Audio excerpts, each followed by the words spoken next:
Down down down down. ఈ దరిద్రపు అలవాటు ఎప్పుడు నేర్చావురా?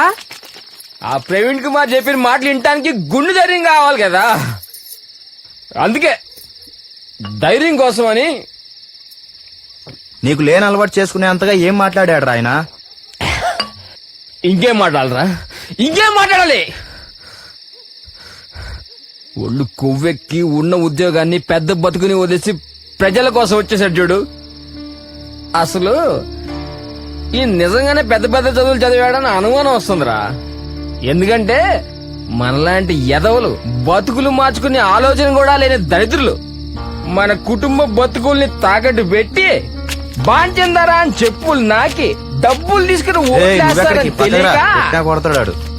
ఏదో ఈ కుళ్ళిపోయిన సమాజాన్ని ఫినాయిల్ వేసి కడిగేద్దామని ఊపుకుంటూ వచ్చాడు చూసావా.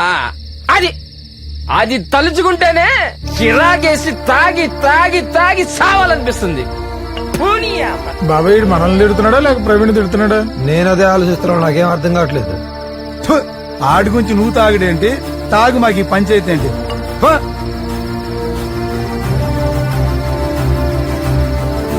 ఏంది రత్తు, ఏది రాత్తు మీకు మీ బతుకులకు మనందరి చేతగాంతరానికి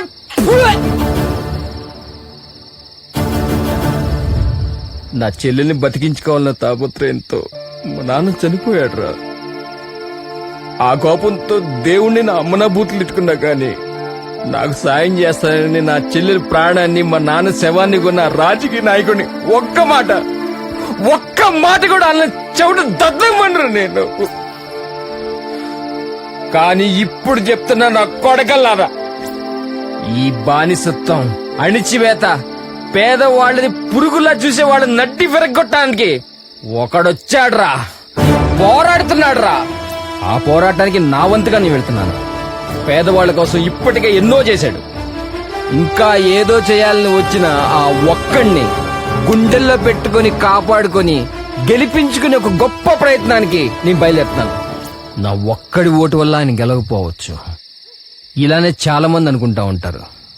కానీ నాలాంటి మార్పు కోరుకునే వాళ్ళందరం కలిసి ఒక్కటే ఓటు గుద్దితే దీనమ్మ మన బతుకులు ఎందుకు మారవో చూద్దాం. మన జీవితాలు మార్చుకుని ధైర్యంగా నిలబడే దమ్ము ఉండదు. పోనీ మారుస్తాను తెగించి ముందరకు వచ్చినాడు వెనకాల నడిచే ఓపిక ఉండదు. నా ఇంట్లో 2 శవాలు వేస్తే గానీ నాకు బుద్ధి రాలేదురా. మీలో మార్పు రావాలంటే ఎన్ని శవాలు లేకవాలరా?